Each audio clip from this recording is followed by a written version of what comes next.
And the other thing we should do is we should challenge these students. We should challenge students in these schools to have advanced placement programs in these schools. We have this notion that somehow if you're poor, you cannot do it. Poor kids are just as bright and just as talented as white kids, wealthy kids, black kids, Asian kids. No, I really mean it, but think how we think about it. So that was former Vice President and presidential candidate Joe Biden saying, oops, they're bright and poor kids are just bright and talented as white kids. Notice the one person that still clapped, right? Yikes. I mean, what more can you say, right? Yes, he did later catch himself, but wow, that's not good. But then again, look, that's regular old Joe Biden. We know Joe Biden has a tendency to put his foot in his mouth, right? So now that's getting people worried because right now Joe Biden is polling at number one in the Democratic field. Now, thankfully, the Democratic field is incredibly wide open. There's still 20 or so, 20 plus people. But here you have Joe Biden at number one, getting the majority of the vote. And oh boy.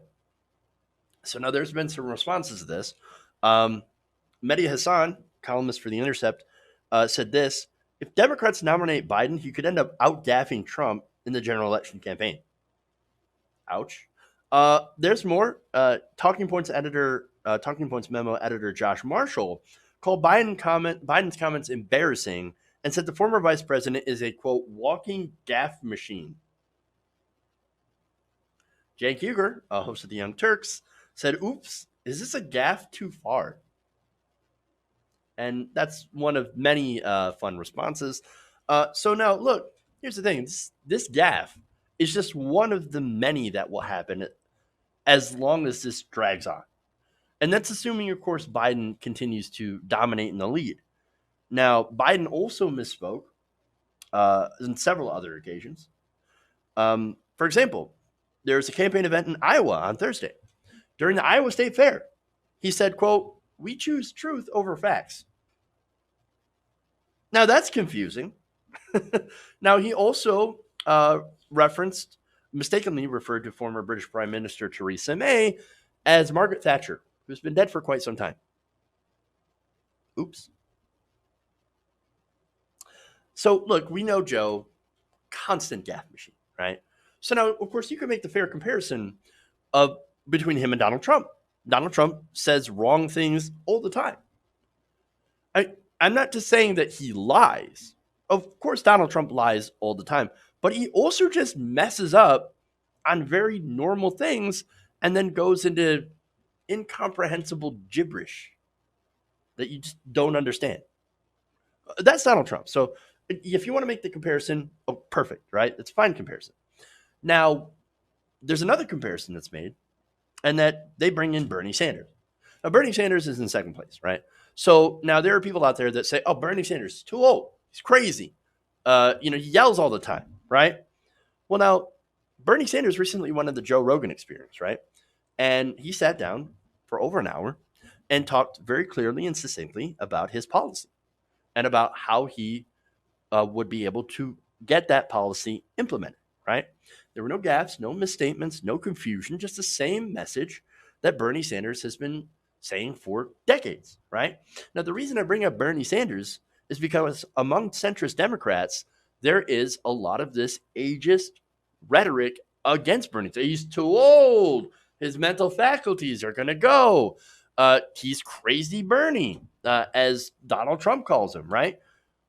Well, that's funny because Bernie Sanders is actually in really great mental and physical health.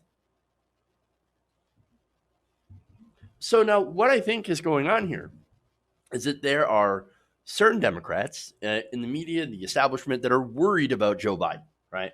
About Biden, like, oh my God, he's going to mess up. He's too old. Something's going to happen. He's going to gaffe his way.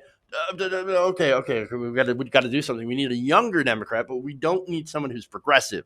We need a Pete Buttigieg, or we need a Kamala Harris, or we need somebody like that, right? Somebody who's young who's not going to screw up. So we're going to use this the ageist argument, and we're going to knock Biden out, but we're also going to knock out Bernie because he is also too old. And we can basically use that, sacrifice Biden in order to knock out Bernie. Now, look, is that happening among some of the centrist pundits? I do believe so. Now, you could point to Parker Malloy, right? She's editor at large at Media Matters for America. Now, she said this, quote, "Somebody who's using their ability to think and speak is not the best person for the job." Now, I actually do agree with that, and you could apply it to Donald Trump. You could also apply it to Joe Biden, as she does. Trump can barely speak. Donald Trump gaffes all the time. But at the same time, this is probably going to be used against Bernie because actually it already has been used against Bernie. And Malloy, she's no Bernie bro. She probably knows that. Now, I'm not saying that she's intentionally putting this out to attack Bernie. And there is good reason to be concerned about Biden becoming the nominee, not just because of the gaffes, but I think his policy is far more concerning because his policies are either been plagiarized from someone else or it's just a continuation of the status quo that has failed. But anyway, this leads me to why I'm frustrated, right? Why is Biden still ahead of everybody? That's my biggest frustration. Okay. Because between his foot constantly being in his mouth and his policies being centrist status quo, I don't understand how he could be still in first place. Maybe they look at him and they see Obama's legacy, right? I mean, he was a VP of President Obama. So if you're against Biden, you must be against Obama. Or he stands for everything that Obama stood for. No, that's not true at all. He was chosen by Barack Obama after an intense primary process where they were opponents of each other, right, to help appeal to white people. That's what. But I don't know why there are a lot of centrists that still support Joe Biden. I don't know. I think that Joe Biden's a walking disaster. And I think if we want to win, we got to go more progressive. The answer is not, and the Parker Malloys of the world will be like, well, the answer is we've got to go a younger, more established Democrat. We need a Kamala Harris, which is fresh blood, new ideas, which aren't necessarily all new ideas, or maybe even an Elizabeth Warren, although I'm not entirely sure if she's in favor of that. But we need to go with some of those people instead of Bernie Sanders. It's anybody but Bernie, basically, is what it is. Now, I think that Bernie, he is the most populist progressive. He is the person that can actually speak to and solve the problems of the American people. He has clear, concise plans in order to do so. And he actually is really good, ironically, of reaching out and getting other people to work with him to get these problems solved. Bernie Sanders, far better than Joe Biden. And every time Joe Biden gaffes, it just makes me question how he can continue to be in the lead despite this, or how much longer will he be in the lead before he falls off. Hopefully not that much longer, because if you pit him versus Trump, it's just going to be an absolute 2016 style mess. And we can't afford to do that again. Hey guys, hopefully you enjoyed that free video. Now I'm going to have to ask you a favor. Between the demonetization and the YouTube algorithm messing around with view counts, etc., we're having a hard time adjusting to the new YouTube reality, which is where you guys come in. See, we have a Patreon, patreon.com/TYTNation, set up to help us rely on you guys, the viewers, instead of big corporate ads.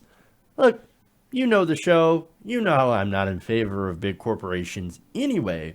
So help us transition away from relying on the ad model to pay the bills and sign up to be a patron, patreon.com/TYTNation. That goes a long way to help us keep the lights on. And you guys will know that you're supporting independent progressive media.